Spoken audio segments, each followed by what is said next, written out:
1400 صحاب کے ساتھ حضور عمرے کے لیے تشریف لاتے ہیں. کفار مکہ کھڑے ہو گئے کہ ہم عمرہ نہیں کرنے دیں گے، لڑائی ہوگی.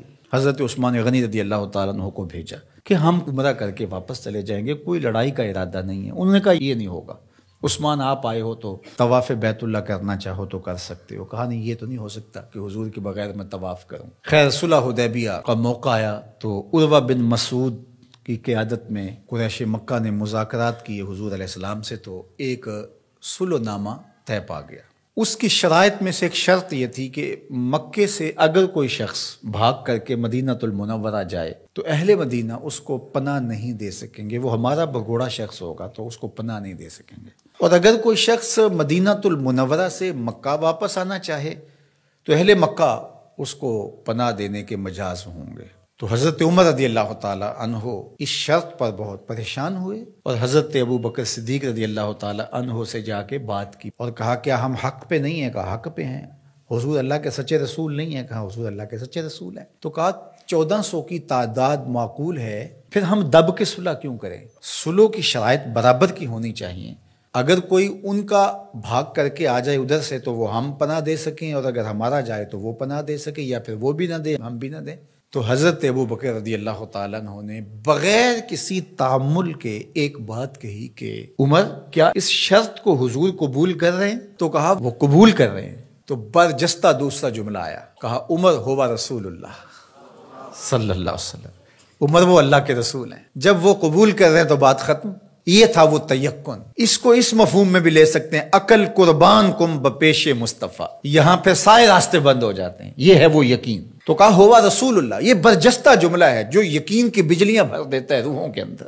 یہ کوئی حرج نہیں ہے کہ کسی بھی مسئلہ شرعی اور کسی بھی دینی امر میں آپ لاجک تلاش کر لیں، مل جائے تو اچھی بات ہے. لیکن یہ مزاج بنانا کہ اس کا لاجک کیا ہے، اس کا لاجک کیا ہے. تو اب ذرا دیکھیے کہ جو ظاہری اس پہ بات اٹھتی تھی کہ 1400 کی ہماری تعداد ہے اور وہ اتنے ہیں، تو برجستہ جو جواب دیا وہ یہ تھا ہوا رسول اللہ صلی اللہ علیہ وسلم، کہ وہ اللہ کے رسول ہیں. تو حضرت عمر وہیں خاموش ہو گئے. آگے چلیے. حضور علیہ السلام کا وصال ہوتا ہے.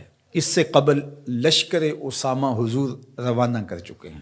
17-18 سال عمر تھی تو ان کی قیادت کے اندر حضور نے ایک لشکر تیار کیا. تو یہ لشکر ابھی جرف کے مقام پہ پہنچا تھا کہ حضور کا وصال ہو گیا. خبر پہنچ گئی تو اب حضرت اسامہ کیسے بڑھ سکتے تھے، واپس آ گئے. تو تدفین کے بعد حضرت سیدنا ابو بکر صدیق رضی اللہ تعالی عنہ جو کہ خلیفہ بنا دیے گئے تھے، انہوں نے جو حکم جاری کیا وہ یہ تھا کہ اسامہ بن زید اپنے ہدف پہ دوبارہ روانہ ہوں. تو صحابہ نے کہا کہ بڑے بڑے جنگی ماہرین اس لشکر کے ساتھ ہیں، تو پیچھے سے اگر حملہ ہو گیا تو یہ نقصان کا سبب اور ذریعہ بن سکتا ہے. لہٰذا حکمت یہ ہے کہ اس لشکر کو ابھی کچھ دیر کے لیے روک لیا جائے. تو میں نے یقین کی بات سیدنا صدیق اکبر کے حوالے سے آپ کے سامنے رکھنا شروع کی ہے. تو سنیے کیا جواب آتا ہے. انہوں نے جواب میں کہا واللہ اگر مجھے یقین ہو کہ جانور درندے جنگلوں سے آ کے میرے بدن کی بوٹیاں بھی نوچ لیں تب بھی لشکر اسامہ کو بھیجوں گا، اس لیے کہ اس کو روانہ اللہ کے رسول فرما چکے ہیں. پھر اس کا نتیجہ کیا ہوا؟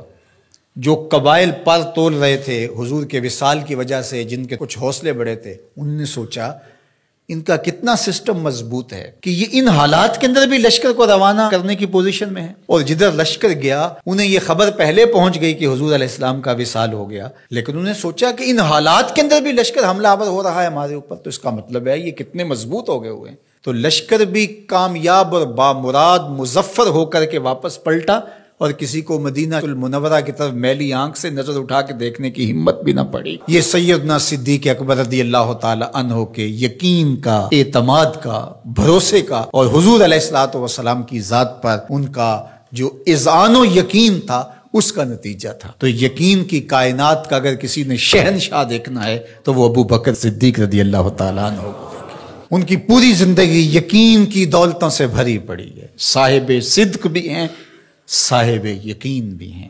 یقین کی جس عظمت پر وہ فائز المرام ہیں، تو ان کی گردے راہ بھی اگر نصیب ہو جائے تو یقین کی دولت نصیب ہوتی ہے.